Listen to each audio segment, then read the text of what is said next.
afternoon to you. Here is the news at 4. First, the highlights.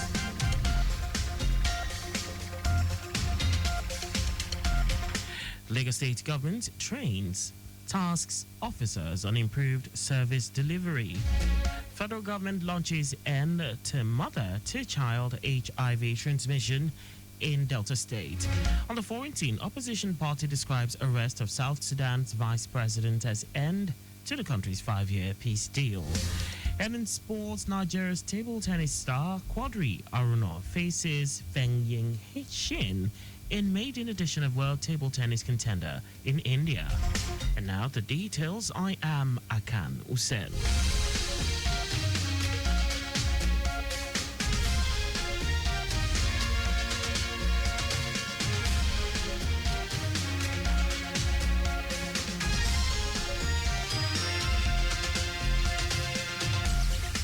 Lagos State government, through the Ministry of Waterfront Infrastructure Development, has trained more than 70 officers on grade level 1 to 12 on competence development, ethics, and communication within the civil service. Permanent Secretary, Ministry of Waterfront Infrastructure Development, Lola Diaino, declaring the training open on behalf of the Commissioner, Ekundayo Alebioshu, said the training is not just an event, but a time for team bonding, interaction, and an avenue to strategize for the fulfillment of the ministerial mandate in line with the Themes Plus agenda of the present administration. She encouraged the participants to engage actively, ask questions, learn, unlearn, and relearn. The training, aimed at better productivity and improved service delivery, covered various aspects of job enhancement like good communication skills and protecting mental health. The Lagos State Teaching Service Commission TESCOM has conducted a computer-based test CBT for intending principals and vice principals in Lagos State public schools. In her opening remark, Chairman of the Commission, Victoria Peregrino, said the exercise is one of the processes taken by the Commission to appoint sound and well-rounded 21st century school administrators. Peregrino said the choice of CBT in the selection of principals and vice principals underscores the need for a credible and competitive mode of selection that will erase the belief that only those with godfathers are selected to duty posts. She urged them to be orderly, courageous, well-dressed at all times, punctual at their duty posts, and ready to work hard to produce intelligent and competent future leaders. As part of its mission to cultivate informed and visionary leaders, the Lateef Jakonde Leadership Academy, LJLA, has hosted a thought-provoking country analysis session featuring former Attorney General of Lagos State, Olasupo Shashore. Shashore, a renowned legal expert and historian, underscored the crucial role of history in shaping national identity and decision-making, emphasizing the need to integrate historical studies into Nigeria's education system. He highlighted the contributions of citizens in shaping the nation's trajectory, reinforcing the idea that every Nigerian has a role to play in building a prosperous future. The session, titled Nigeria, Its History and Its Future, offered fellows a deep dive into the nation's historical journey and its implications for leadership and governance. The session explored Nigeria's evolution from pre-colonial times to the present, shedding light on how past events influence contemporary governance, policies, and leadership. And now to the rest of the stories. The National Agency for the Control of AIDS, NACA, has set up a multi-sectoral committee to end mother-to-child transmission in Delta State. Director General of NACA, Temitope Ilori, who inaugurated the Delta State Pediatric Prevention of Maternal-to-Child Transmission of Human Immunodeficiency Virus, HIV, Accelerated Committee in Asaba, the Delta State capital, said the treatment of HIV infection in the country remains free despite funding challenges.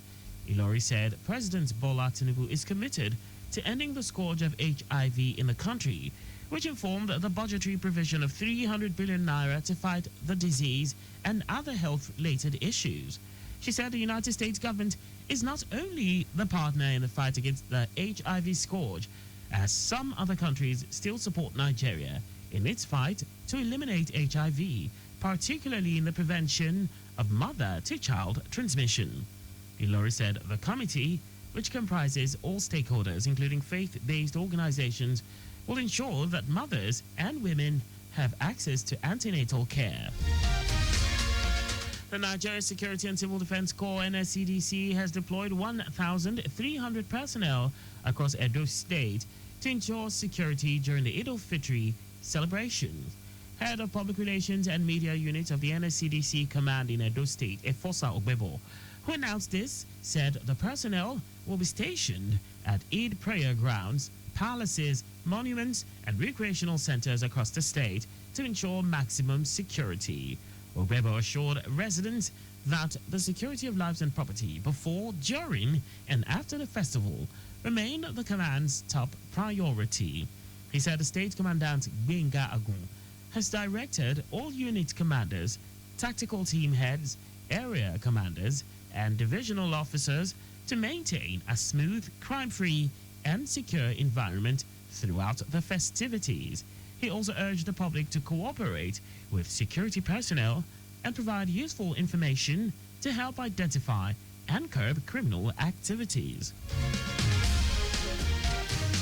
Lagos State Governor Babajide Sanwo-Olu has expressed condolences to the family of the former governor of Oyo State, Abiola Ajimobi, especially Mrs. Florence Ajimobi, over the death of their first daughter, Bisola Kola Daisy.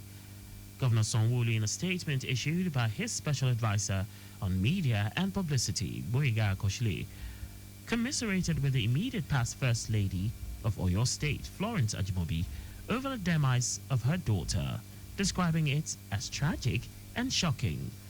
Sanwo-Olu, who also sympathized with the husband of the deceased, Idris Koladaisi, and his family, urged the entire family, friends, and associates of Bisola Koladaisi to take her death as an act of God.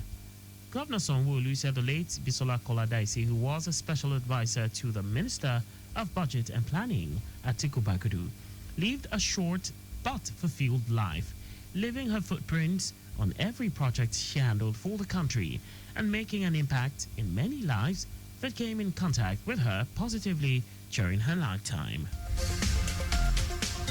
And now to foreign news. Sudan's People's Liberation Movement in opposition. The party of South Sudan's first Vice President, Riek Machar, says his detention has effectively collapsed the 2018 peace deal that ended the country's 5-year civil war.